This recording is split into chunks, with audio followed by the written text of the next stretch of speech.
Deputy President Kithure Kindiki has urged the youth not to be swayed by leaders who have already had their time in leadership, warning them against being used to destabilize the country. Speaking in Tharaka Nithi County, Kindiki said the youth have the most to lose in the event of unrest and must therefore demand good leadership without resorting to violence. Instead, he encouraged them to hold leaders accountable through peaceful and lawful means. Kindiki said that while the Constitution allows the citizens to protest, any form of destruction, violence or tribal incitement must not be tolerated. Don't allow young people, the youth of Kenya, don't allow people who have had their time, people who had opportunity, they had a career, they did all they wanted to do, and in their dying years, they want to incite you to destroy the country and leave you with a broken country. Don't allow. Meanwhile, former Deputy President Rigathi Gachagua has expressed support for proposed review of Kenya's status as a major non-NATO ally of the United States, citing concerns over human rights violations under President William Ruto's administration. Speaking in Kansas during his U.S. tour, Gachagua urged Kenyans in the diaspora to gather and submit evidence of police brutality, abductions, torture, and extrajudicial killings to American legislators. Because of violation of human rights, because of abductions, extrajudicial killings, using police against civilians, and again working with terrorist organizations in Sudan, in Somalia. And I want to appeal to the people of Kenya living here and working here in the United States to take time to lobby their senators and their congressmen so that they can know exactly what is happening in Kenya, so that when this particular motion comes up for discussion, there is support from the senators here in the United States, because Kenyans here are quite informed as to what is going on back home.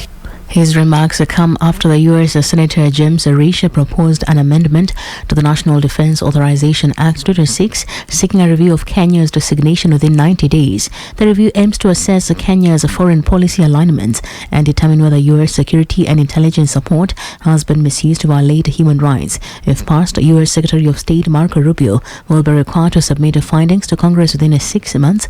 Meanwhile, President Ruto has defended Kenya's growing ties with China, especially in trade, noting China's recent move to lift tariffs on key Kenyan exports. The high-level conversation with China, they have agreed to a reciprocal arrangement between Kenya and China. They have agreed to remove all the tariffs on our tea, on our coffee, on our avocado, and all other agricultural exports. That, I think, is a major breakthrough for us. We are now finalizing the bilateral instruments, and Lee can give us some progress report on that, so that in the next couple of months, we should be able to take advantage of that huge market.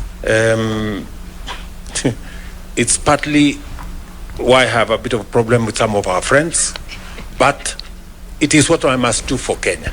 Human rights activists led by Vocal Africa are calling for the disbandment of the National Police Service following its ranking among the most corrupt institutions in Kenya by the Ethics and Anti-Corruption Commission. Vocal Africa CEO Hussein Khalid accused the police of extortion, violence and demanding bribes before offering assistance.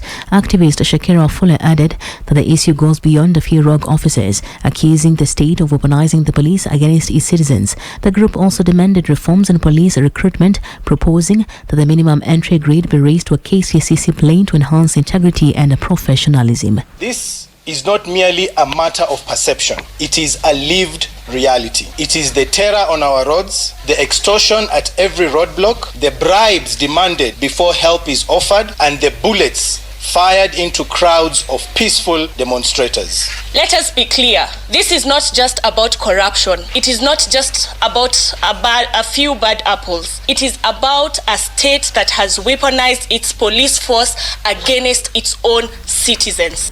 The ESCC report released on Tuesday also listed a KRA, NTSA and the Teachers Service Commission among the most corrupt agencies.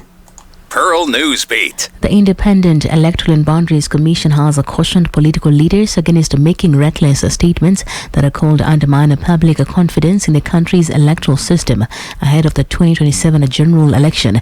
In a statement, IBC Chairperson Erastus Ethicon said the commission had taken note of recent utterances by several politicians suggesting that elections may be rigged, remarks he termed as dangerous and irresponsible.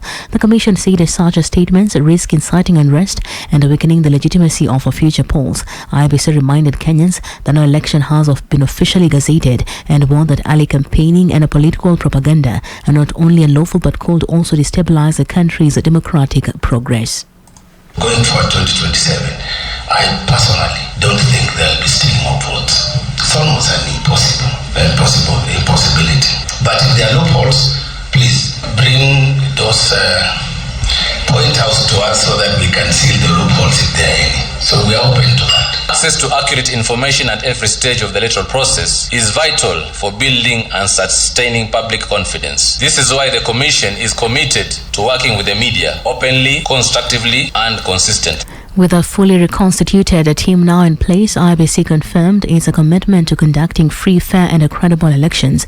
The Commission also announced plans to engage stakeholders and political actors in dialogue to foster public trust in the electoral process. Pearl Newsbeat. Musalia Mudavadi has declared that defeating President William Ruto in the 2027 election will be exceptionally difficult, asserting that Ruto's re-election is all but guaranteed. Speaking to the press, Mudavadi pointed to Ruto's alliance with the ODM leader Raila Odinga under the so-called broad-based government as a key stabilizer for Ruto's electoral prospects. He emphasized that despite political shifts and a rising opposition, unseating Ruto will require overcoming deeply entrenched national support. Ni vigumu sana kumshinda rais ambako yuko mamlakani na katiba inamruhusu kwenda kwa muhula wa pili. Tukumbuke kwamba ule upepo wa NAK, kumbukeni, ulikuja kwa sababu Moi alikuwa amemaliza mihula yake. Alikuwa amemaliza 2 terms zake na alikuwa anaondoka. Sasa wave ya Kibaki kafanya nini? Ikaingia.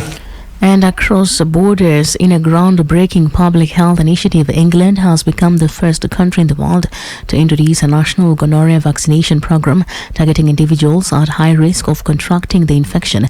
The National Health Service began rolling out the program this week in sexual health clinics across the country, commercially known as Bex Sero, originally developed to protect against meningitis B.